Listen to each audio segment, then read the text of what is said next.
wood in cooking, so you need to have stock. So it's good if you have a farm or trees.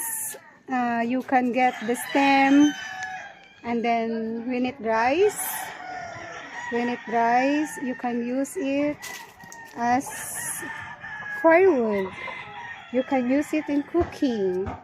So here is the simple kitchen when you are in a province. So that is, and then you have also a dirty kitchen. So this is a simple life in the province, or if you have a farm. Yan si Ariel, wag na tayong umuwi. Ma'am Rose, wag na tayong umuwi. Dito muna tayo.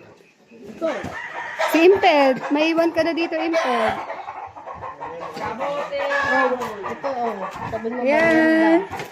We have a snack, merienda, kamote, sweet potato. Who wants sweet potato? Yan. Mainit. It's hot.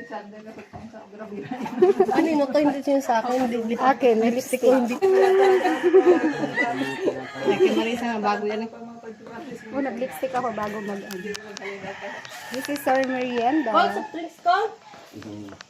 Color yellow. Yellow orange. Masarap to. Walang ano kutsara. Yellow. Yellow sweet potato. Sweet. Dobra. Ha? Dobra. Marunong mag-adobo ng manok yan. Oo. Ay, dali mo isang sampo. Ayun o. Niluluto yun sa bahay. Dali mo. There's a free Sa bahay chicken. nila yung niluluto sa kahon. Chicken for adobo. Chicken adobo. Tinanet. Mayroon? Ate Nanet. Ano? Kailan tayo papasyal sa farm mo? Dito na tayo sa farm ko. May farm yan! Sa ano? Sa Rizal. Kailan tayo papasyal? Ay, doon maganda mag-vlog man sa... Oo nga, hindi mo ko dinadala eh. Sa Rizal.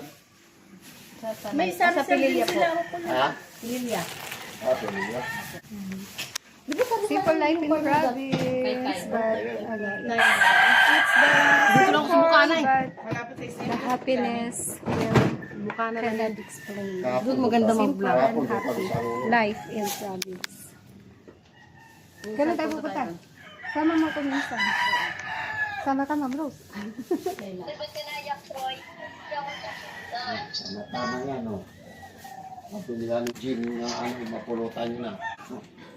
Ano? Iwanan mo na muna ang bag mo dyan. Mag-short ka na lang. Huwag kang maya. Iyak na daw. Nasa talisay pa nga.